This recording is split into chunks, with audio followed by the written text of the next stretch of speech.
Perkenalkan, nama saya Veronica Winda. Saya akan membahas mengenai analisis lingkungan internal dan eksternal. Analisis lingkungan bisnis dalam sebuah perusahaan terdiri dari dua jenis, yaitu lingkungan internal dan lingkungan eksternal. Analisis lingkungan bisnis perlu dibuat oleh suatu perusahaan dengan tujuan untuk mempermudah perusahaan dalam mengimplementasikan berbagai kondisi yang dapat mempengaruhi kinerja perusahaan.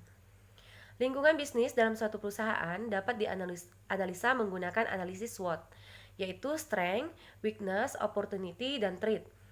Yang termasuk dalam lingkungan internal perusahaan yaitu adalah Strength atau kekuatan dan Weakness atau kelemahan. Analisis lingkungan internal ini mencakup semua unsur bisnis yang ada di dalam perusahaan, seperti struktur organisasi, budaya perusahaan, dan sumber daya manusia. Analisis ini perlu dilakukan agar perusahaan dapat mengetahui dan memahami lingkungan organisasi, sehingga manajemen dapat melakukan reaksi secara tepat terhadap perubahan.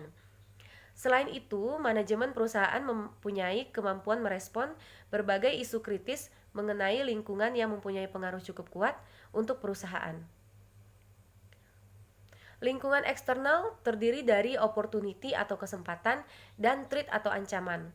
Lingkungan eksternal ini mencakup beberapa faktor, antara lain pertimbangan ekonomi, perkembangan global, politik, dan isu global.